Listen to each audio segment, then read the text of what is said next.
Got to keep it rolling. There's no time to be wasting. I'd just rather move it alone. Got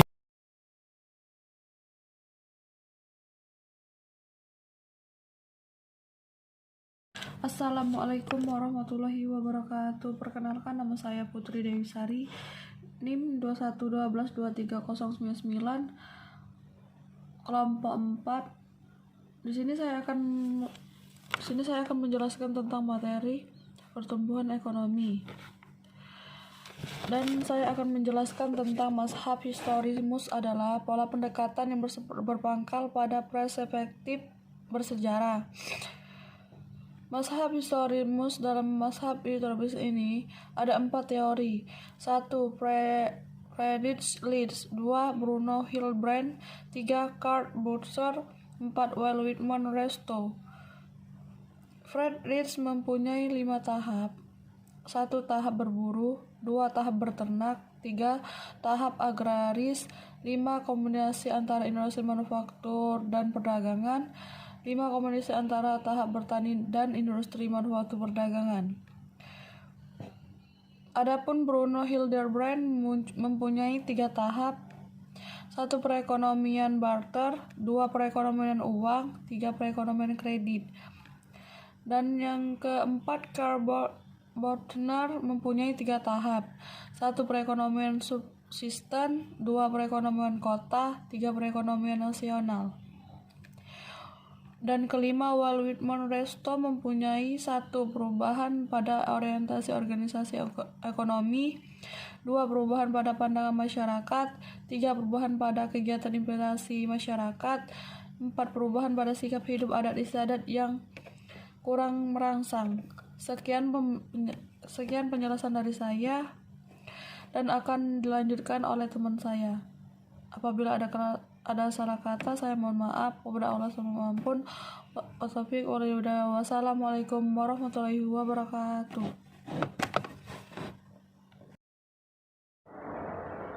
Assalamualaikum warahmatullahi wabarakatuh. Perkenalkan, nama saya Rizky Saputra, NIM 2112230087. Baiklah, di sini saya akan menjelaskan materi dari mazhab klasik.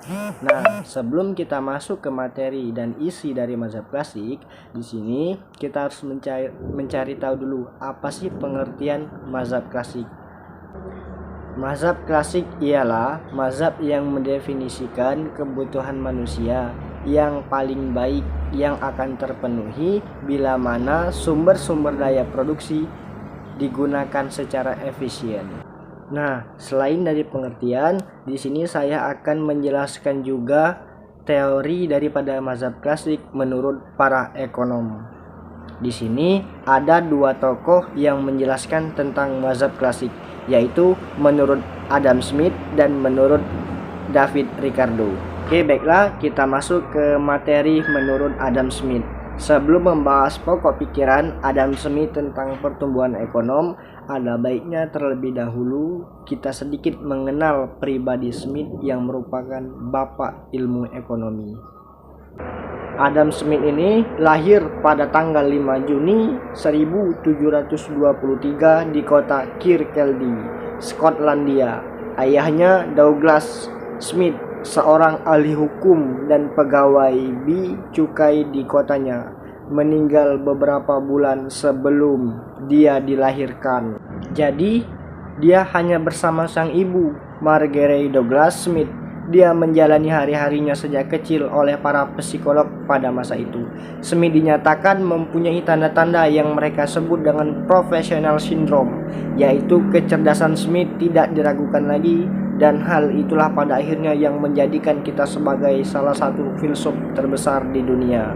Pada 14 tahun, Smith sudah mengenyam pendidikan tinggal di University of Glasgow, dan kemudian 3 tahun kemudian dia melanjutkan ke Balliol College, Oxford untuk memperdalam ilmu sosial, politik, dan ilmu bahasa. Selain dikenal sebagai seorang ekonom handal, dia juga seorang guru besar dalam ilmu filsafat moral di University of Glasgow. Sebenarnya Smith tidak pernah belajar secara khusus tentang ilmu ekonom, karena pada masa itu ilmu ekonom belum lahir. Ilmu ekonom baru diajarkan secara formal pada tahun 1903. Ilmu ekonom baru diajarkan secara formal pada tahun 1903 di Cambridge University sebagai pemecahan dan ilmu moral. Oke, baiklah, di sini langsung kita sambung ke dalam teori pokok pikiran tentang Adam Smith.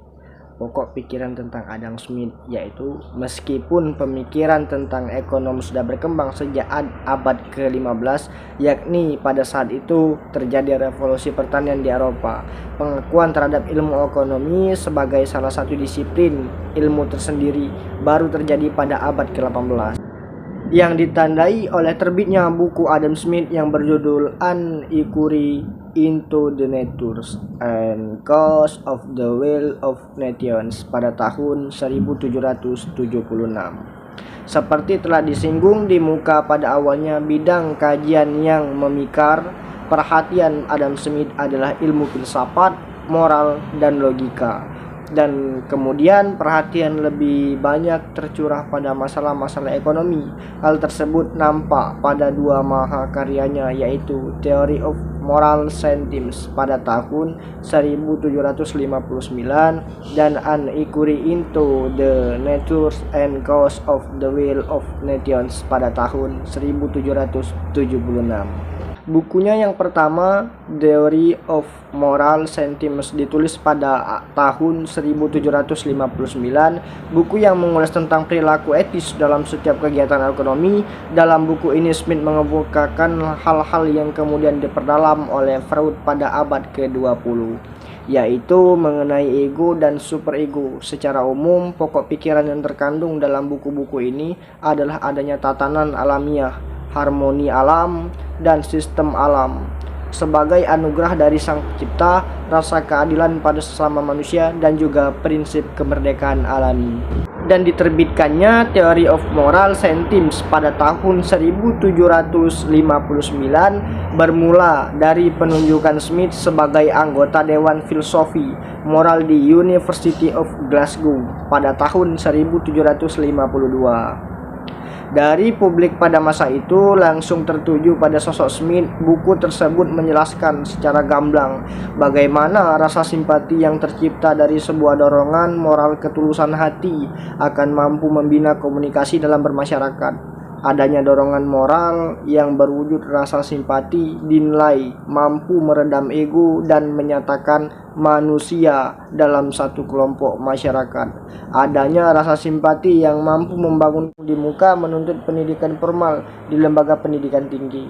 Dalam usia yang relatif muda, dia sukses sebagai pialang bursa di saham London. Di dalam menganalisis masalah-masalah ekonomi, ada dua perbedaan antara pemikiran Ricardo dan Smith, yaitu yang pertama, Smith menggunakan pendekatan yang bersifat empiris, deduktif. Analisisnya didasarkan atas pengalaman empiris dan kemudian kesimpulan yang diperoleh disusun dalam suatu pola kerangka pemikiran yang sistematis. Sedangkan Ricardo ini dapat dikatakan sebagai ekonom pertama yang meletakkan fondasi atas pendekatan yang bersifat teoretis dan deduktif. Yang kedua, Smith memandang masa depan perkembangan masyarakat dengan nada optimis, sedangkan Ricardo memberikan isyarat tentang masa depan yang suram. Selain itu, sedangkan Smith menekankan tentang adanya harmoni di antara golongan-golongan ekonomi dalam masyarakat, sedangkan Ricardo justru meramalkan adanya pertentangan kepentingan antar golongan dalam masyarakat. Dalam bukunya Principles of Political Economy and Taxation pada tahun 1817, Ricardo mengungkapkan beberapa teori penting.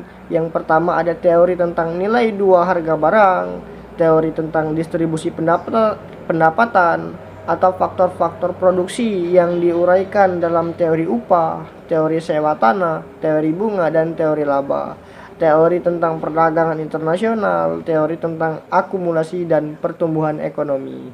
Di sini juga ada proses pertumbuhan. Sebelum membahas aspek-aspek pertumbuhan dari Ricardo, terlebih dahulu kita mengenal asumsi-asumsi yang digunakan dalam teori ini, yaitu yang pertama ada jumlah tanah terbatas, tenaga kerja atau penduduk akan meningkat atau menurun tergantung pada tingkat upah nominal.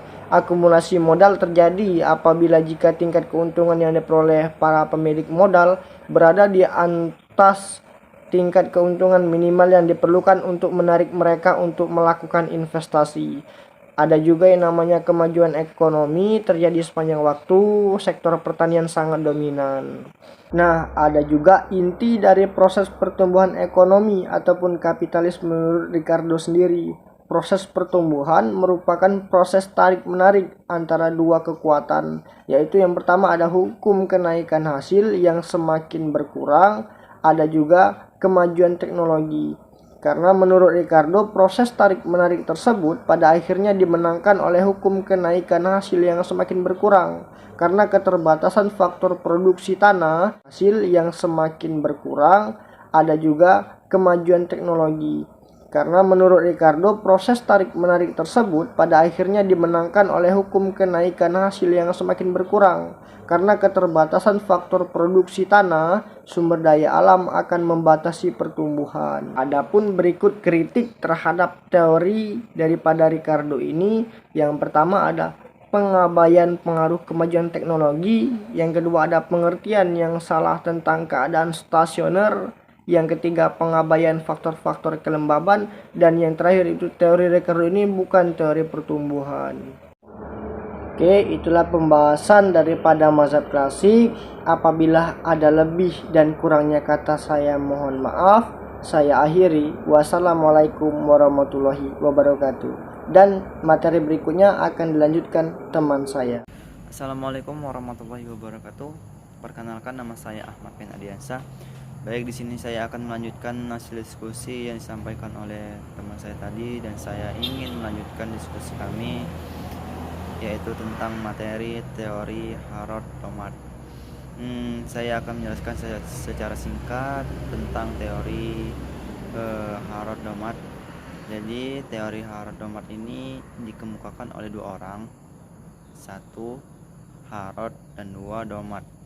Tapi pada intinya mereka memukakan inti dasarnya sama saja, yakni tentang investasi dan modal.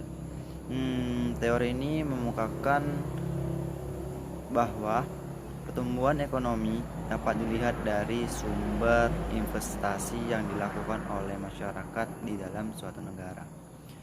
Baik,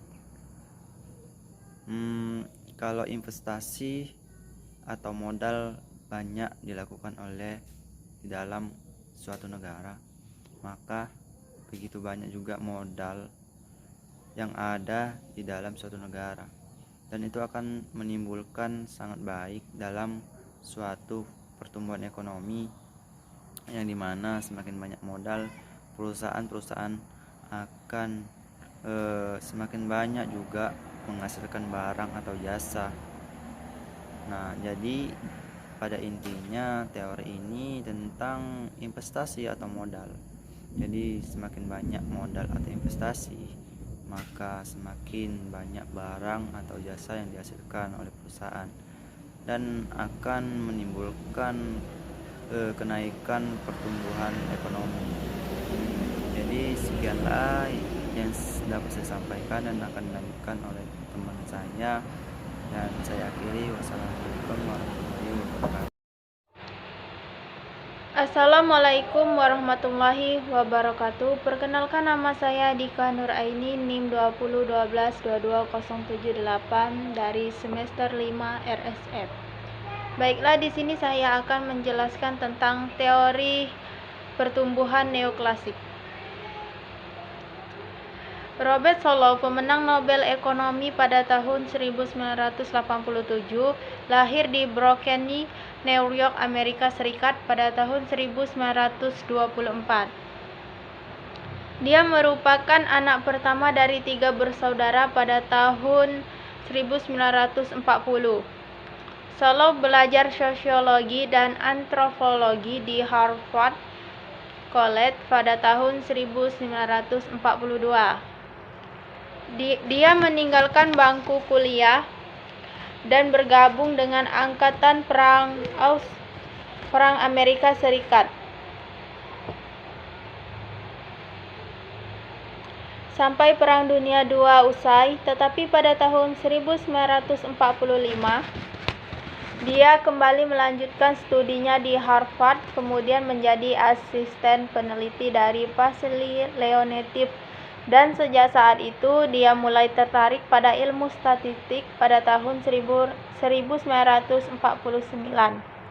Setelah menyelesaikan program doktornya, dia mengajar statistik dan ekonometrik di MIT, Massachusetts Institute of Technology. Solow juga pernah menduduki jabatan struktural di pemerintahan, antara lain sebagai ekonom senior pada The Council of Economic Advisors pada tahun 1961 sampai 1962 dan anggota The President Commission on Income Maintenance pada tahun 1968 sampai 1970. Studi dan pemikiran Solow difokuskan pada 3 bidang kajian, yaitu 1. Ketenaga kerjaan, pertumbuhan ekonomi, dan teori modal. Pokok pikirannya tersebut tertuang dalam tulisan yang berjudul A Contribution to the Theory of Economic Growth dalam The Quarterly Journal of Economy Februari pada tahun 1956. Model pertumbuhan ekonomi Solow ini kemudian dikenal sebagai model pertumbuhan neoklasik. Dengan modelnya, Solow memperhitungkan bahwa sekitar 4/5 pertumbuhan output di Amerika Serikat tenaga kerja diakibatkan oleh kemajuan teknologi. Dan pada tahun 1999, dia menerima penghargaan nasional Medal of Science berkat kontribusinya pada ilmu pengetahuan. Hingga saat ini, dia masih menjabat sebagai guru besar luar biasa di MIT. Sementara itu, pasangan Solow yaitu Trevor Wiseman lahir pada tahun 1918 di Australia. Swan merupakan salah satu ekonom terbesar dari Australian National Universitas. Swan dikenal luas oleh publik sebagai pionir dalam macroeconomic modeling dan juga berkat kontribusinya pada model pertumbuhan neoklasik. Pokok pikiran Swan tentang teori pertumbuhan ini dituangkan dalam tulisannya yang berjudul Economy, Growth and Capital Accumulation dalam Ekonomi Rekor November pada tahun 1956. Swan lulus Universitas of Sweden pada tahun 1939. Selama menjalani studinya, Swan bekerja penuh waktu pada Bank Perdesaan. Sampai awal dekade pada tahun 1950-an, Swan mengabdi pada salah satu kantor pelayanan pemerintahan di negerinya. Swan merupakan salah satu kontributor dalam penulisan The White Paper on Full Employment, sebuah rancangan yang berisi kerangka kebijakan makroekonomi di Australia pasca Perang Dunia Kedua. Kemudian dari tahun 1950-an sampai tahun. Assalamualaikum warahmatullahi wabarakatuh. Perkenalkan, nama saya Regi Prayoga.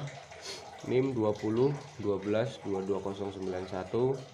Baik, saya akan melanjutkan materinya. Teori pertumbuhan endogen.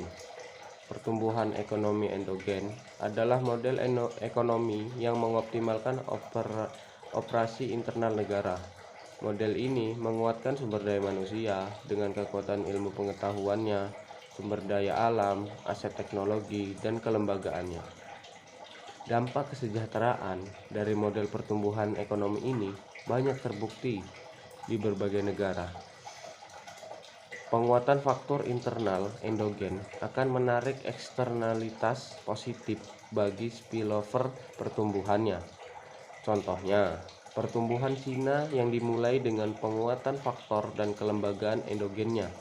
Jadilah sekarang Cina sebagai raksasa ekonomi dunia yang terus akan berkembang. Di sini saya akan menjelaskan teori Schumpeter. Schumpeter menyatakan bahwa perekonomian persaingan sempurna berada dalam kondisi keseimbangan mantap, di mana tidak ada laba, tidak ada pengangguran terpaksa, tidak ada suku bunga, tidak ada tabungan, dan tidak ada investasi. Dan keseimbangan ini ditandai oleh arus sirkuler yang senantiasa berulang kembali dengan cara yang sama dari tahun ke tahun. Menurut Schumpeter, pembangunan adalah perubahan yang spontan dan terputus-putus pada saluran-saluran arus sirkular tersebut. Gangguan terhadap keseimbangan yang selalu mengubah dan mengganti keadaan keseimbangan yang ada sebelumnya. Perubahan yang spontan dan terputus-putus ini tidak dipaksakan dari luar, tetapi timbul atas inisiatif perekonomian sendiri dan muncul di atas cakrawala kehidupan, perdagangan, dan industri. Unsur utama pembangunan terletak pada usaha melakukan kombinasi baru yang di dalamnya mengandung berbagai kemungkinan yang ada dalam keadaan mantap. Kondisi ini muncul dalam bentuk inovasi. Inovasi terdiri dari memperkenalkan komoditas baru atau yang lebih baik secara kualitatif dari komoditas yang sudah ada. Diperkenalkannya cara produksi baru, pembukaan daerah pasar baru, penemuan sumber bahan mentah baru, perubahan organisasi industri. Peranan inovator pengusaha bukanlah seorang manusia yang mempunyai kemampuan manajemen biasa, tetapi seseorang yang memperkenalkan sesuatu yang sama sekali baru. Pengusaha didorong oleh, yang pertama, keinginan untuk mendirikan kerajaan bisnis swasta. Yang kedua, keinginan untuk menguasai dan membuktikan superioritasnya. Yang ketiga, kesenangan membuat dan mendapatkan sesuatu atau sekedar menyalurkan kepintaran dan tenaga seseorang. Sifat dan tindakannya tergantung dari lingkungan dan budayanya. Kritik yang diberikan atas teori Schumpeter antara lain, keseluruhan teori Schumpeter didasarkan pada inovator yang dianggapnya sebagai pribadi yang ideal. Orang seperti itu ditemui pada abad 18 dan 19. Pada masa itu, inovasi dilakukan oleh para pengusaha atau penemu. Tapi sekarang, bentuk inovasi sudah menjadi bagian dari pengusaha modal bersama. Menurut Schumpeter, pembangunan ekonomi adalah akibat dari proses siklus, pasang naik dan pasang surut yang penting bagi pembangunan ekonomi. Pendapat Schumpeter bahwa perubahan siklus merupakan akibat inovasi juga tidak benar. Schumpeter menganggap inovasi sebagai sebab utama pembangunan ekonomi. Ini jauh dari kenyataan. Pembangunan ekonomi tidak hanya bergantung pada inovasi, tetapi juga pada banyak perubahan ekonomi dan sosial lain. Selanjutnya, teori ketergantungan atau dikenal teori dependensi. Teori dependensi adalah salah satu teori yang melihat permasalahan pembangunan dari sudut negara dunia ketiga. Menurut Theotonio dos Santos, dependensi atau ketergantungan adalah keadaan di mana kehidupan ekonomi negara-negara tertentu dipengaruhi oleh perkembangan dan ekspansi dari kehidupan ekonomi negara-negara lain, di mana negara-negara tertentu ini hanya berperan sebagai penerima akibat saja. Aspek penting dalam kajian sosiologi adalah adanya pola ketergantungan antara masyarakat yang satu dengan masyarakat yang lainnya dalam kehidupan berbangsa di dunia. Teori dependensi lebih menitik beratkan pada persoalan keterbelakangan dan pembangunan negara pinggiran. Dalam hal ini, dapat dikatakan bahwa teori dependensi mewakili suara negara-negara pinggiran untuk menantang hegemoni ekonomi, politik, budaya, dan intelektual dari negara maju. Bentuk-bentuk ketergantungan. Dos Santos menguraikan 3 bentuk ketergantungan. Yang pertama, ketergantungan kolonial. Terjadi penjajahan dari negara pusat ke negara pinggiran. Kegiatan ekonominya adalah ekspor barang-barang yang dibutuhkan negara pusat. Hubungan penjajah dengan penduduk sekitar bersifat eksploitatif negara pusat. Para penjajah memonopoli tanah pertambangan. Kedua, ketergantungan finansial. Negara pinggiran secara politis merdeka, tetapi kenyataannya masih dikuasai oleh kekuatan-kekuatan finansial dari negara pusat. Seperti pada ketergantungan kolonial, negara pinggiran masih mengekspor bahan mentah bagi kebutuhan industri dari negara pusat. Negara pusat menanamkan modalnya pada pengusaha lokal di negara pinggiran untuk menghasilkan bahan baku tersebut. 3. Ketergantungan teknologis industrial. Banyak ketergantungan baru. Kegiatan ekonomi di negara pinggiran tidak lagi berupa ekspor bahan mentah untuk negara pusat. Perusahaan multinasional mulai menanamkan modalnya di negara pinggiran dengan tujuan untuk kepentingan negara pinggiran. Kritik teori dependensi. Teori modernisasi mengatakan bahwa teori dependensi memberi penjelasan dan analisis ilmiah tentang persoalan yang ada di negara dunia ketiga. Teori dependensi telah secara berlebihan menekankan bahwa pentingnya pengaruh faktor eksternal dengan hampir melupakan dinamika internal, misalnya peranan sosial dan negara. Analisis perebutan kekuatan politik juga tidak ditemukan dalam kategori teoritis. Hal ini terjadi karena teori dependensi menganggap bahwa kaum industrialis merupakan borjusi gembel yang tergantung pada modal asing. Di sisi lain, teori dependensi menganggap pemerintahan sebagai komite administrasi dari modal asing dan negara-negara imperialis. Para pengkritik juga menganggap bahwa rumusan kebijakan yang diajukan oleh teori dependensi tidak dapat menjelaskan secara detail dan jelas bagaimana negara dunia ketiga itu bertindak. Baiklah, sekian dari saya. Wassalamualaikum warahmatullahi wabarakatuh.